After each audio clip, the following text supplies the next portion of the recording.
Assalamualaikum warahmatullahi wabarakatuh.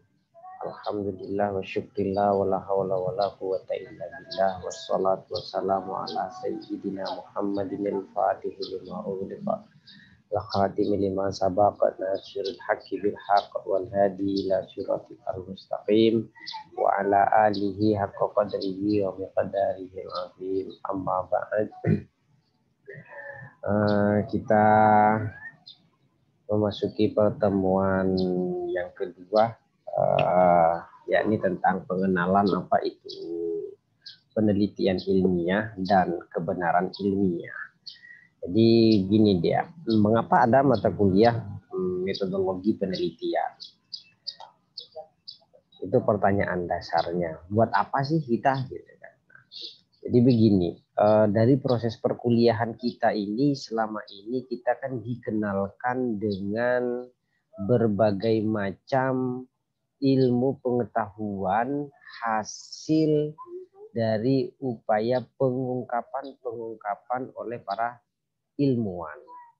Yang kita pelajari itu adalah hasil refleksi ilmiah terhadap sesuatu hal yang ada di dunia ini, ya, yang baik bersifatnya fisik maupun metafisik gitu kan. Nah, jadi ada kebenaran ilmiah.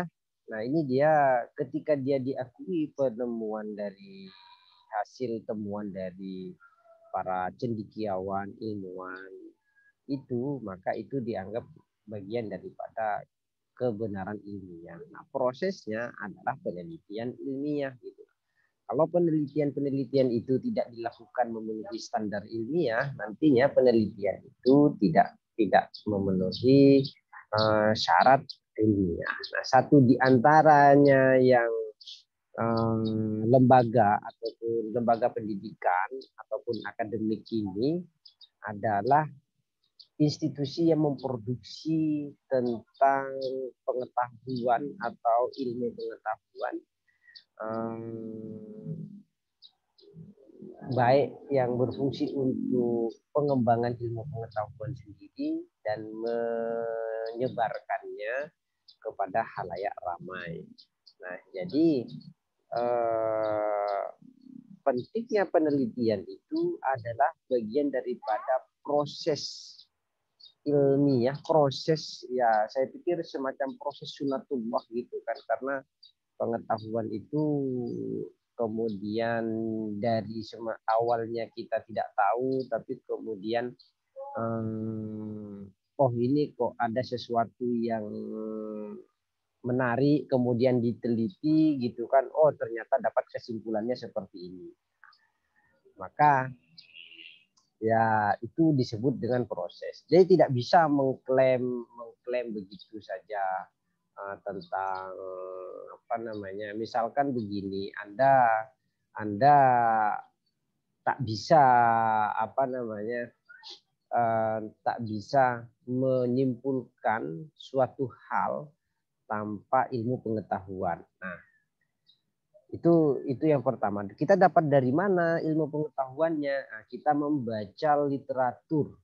Nah, itu membaca literatur, kemudian membuat analisa, kemudian menyimpulkan. Nah, itu disebut dengan proses ilmiah. Kalau dia memenuhi standar-standar ilmiahnya. Nah, kemudian kita ada sesuatu yang menarik bagi kita melakukan uji coba. Uji cobanya juga standar ilmiah yang ada. Nah, kemudian menggunakan uji coba itu seperti di laboratorium ataupun hal lain. Nah, itu juga bagian daripada proses ilmiah. Nah, hasil dari analisa yang nanti berupa kesimpulan, nah itu nanti menjadi kesimpulan atau hasil ilmiah. Nah, oleh karena itu penting bagi kita untuk mengetahui bagaimana prosesnya itu. Nah, prosesnya itu yang disebut nanti tahapan dan caranya itu yang nanti disebut dengan metodologi ilmu metodologi. Jadi metodologi itu adalah ilmu yang mempelajari tentang cara-cara memenuhi tahapan dan tahapan atau step by step daripada proses ilmiah. Nah, itu ada disebut dengan metodologi ilmiah. Nah, itu secara singkat saja. Nanti Anda boleh membaca dari berbagai buku dan referensi tentang itu agar bisa lebih dalam. Karena kelemahan kuliah daring ini kita tidak bisa berinteraksi secara langsung ketika ada pertanyaan. Namun untuk komentar ataupun pertanyaan kita diskusikan by WA ataupun dari Google Classroom saja. Nah, hal penting karena dari tadi kita menyebutkan ilmiah dan kebenaran ilmiah. Nah, kebenaran ilmiah itu ada beberapa jenisnya. Ada kebenaran korespondensi yang disebut dengan kebenaran korespondensi. Contoh gampangnya adalah misalnya kamu ingin tahu apakah sesuatu itu ada atau tidak. Maka untuk bisa membuktikan itu ya kamu harus lihat sendiri gitu, nggak bisa mengada-ngada. Nah, itu disebut dengan kebenaran korespondensi. Misalkan begini, saya mau tahu berapa banyak jumlah mahasiswa yang datang ke kampus di masa pandemi pada hari ini, misalnya begitu. Nah, saya tidak bisa mengira-ngira dengan menggunakan perspektif korespondensi ini. Kita tak bisa mengira-ngira, kita harus datang langsung, membuktikan secara langsung, melihat secara langsung, menghitung secara langsung. Gitu. Nah, apakah kita sendiri yang tengok ke sana atau juga menggunakan bantuan orang lain? Nah, itu sama saja. Nah, jadi misalkan, Anda tak bisa datang sendiri, kemudian minta tolong Pak security atau Pak Satpam untuk menghitung jumlah mahasiswa. Nah, itu sama aja. Artinya itu termasuk kategori korespondensi, korespondensi, kebenaran korespondensi. Nah, hasilnya daripada itu ya tidak akan meleset jauh. Kalau ataupun ada yang terlewat tak terhitung 1-2 orang, ya itu wajar saja karena mungkin karena pintu kita dibuka di depan dan belakang misalnya begitu. Nah, itu disebut dengan errornya, sampel errornya ya sedikit. Tetapi hasilnya itu dianggap yang paling valid dan yang paling mendekati kebenaran. Jadi kebenaran ilmiah pada umumnya pun sebenarnya adalah kebenaran yang bukan kebenaran yang absolut ya, karena dia kebenaran sifat ilmiah. Kebenaran ilmiah ini relatif.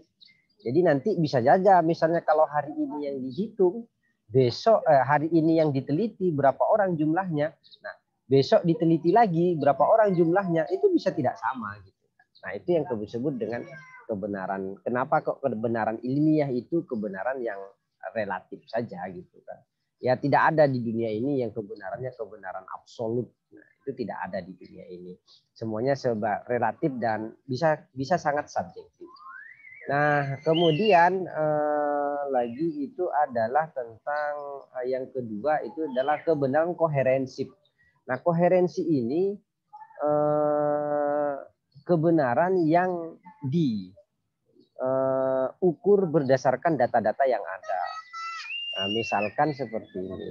Tadi kita mencontohkan berapa banyak mahasiswa yang datang, ya kan?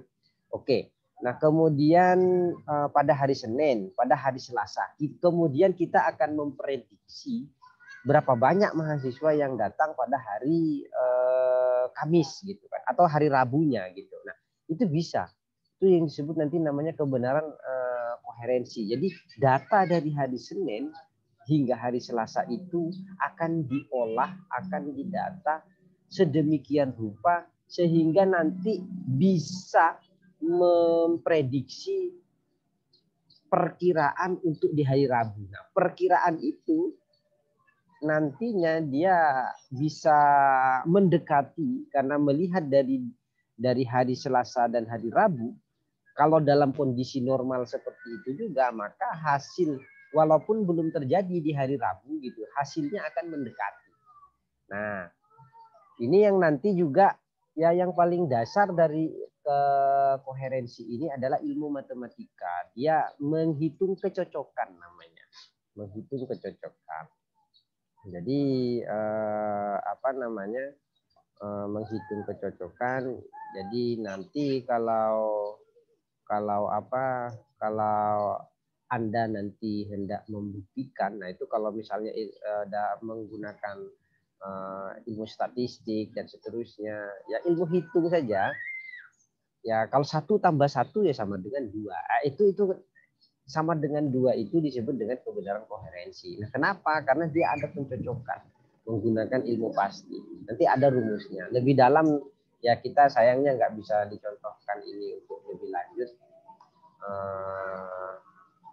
Nanti Anda silahkan baca sendiri. Nah, yang ketiga ini ada satu namanya kebenaran paradigmatik yang ini agak apa namanya kebenaran pragmatis. Jadi kebenaran pragmatis ini seakan-akan ada di antara dua kebenaran, tetapi nanti disinilah yang akan paling banyak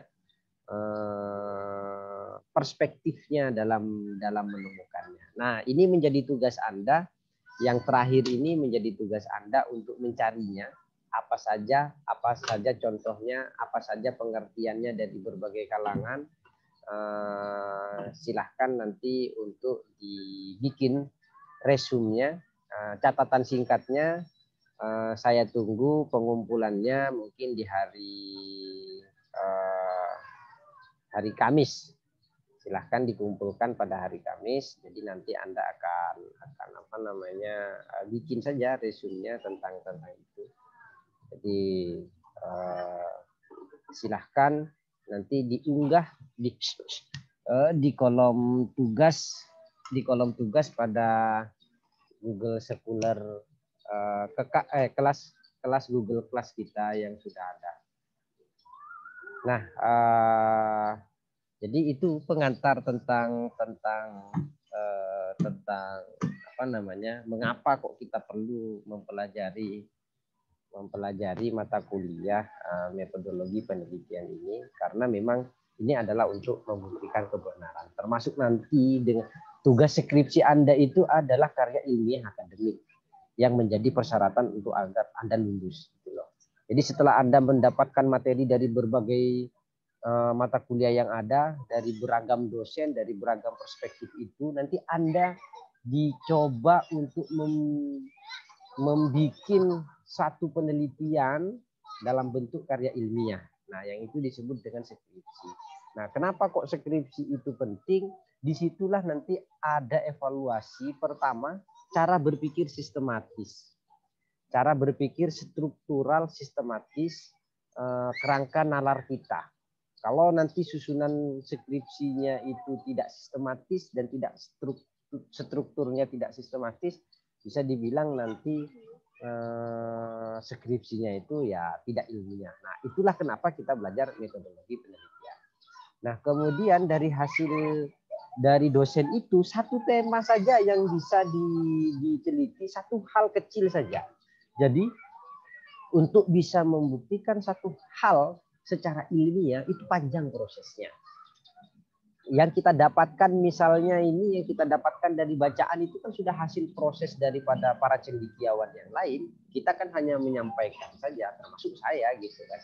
Nah, apakah kemudian hasil penelitian saya itu memang murni sesuatu yang baru? Tidak, belum tentu gitu. Tetapi bisa saja itu interpretasinya yang baru. Nah, jadi skripsi Anda itu pentingnya nanti di situ. Ya, jadi ingat tugas resumenya apa, sekaligus nanti belajar. Nah, minggu depan kita akan membahas lebih detail lagi perihal apa namanya, perihal kepada bagaimana menemukan merupakan ide untuk karya ilmiah apa saja sih yang diperlukan dan seterusnya. Oleh karena itu, Anda yang tidak mengikuti mata kuliah pertama pada materi pada pertemuan kedua yang ini tentang kebenaran ilmiah, nanti pasti akan kelimpungan kalau sudah sampai di bab-bab selanjutnya.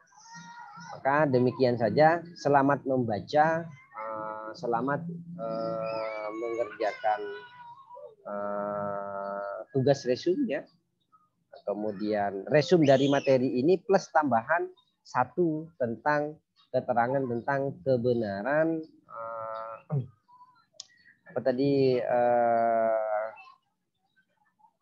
apa tadi satu lagi tentang kebenaran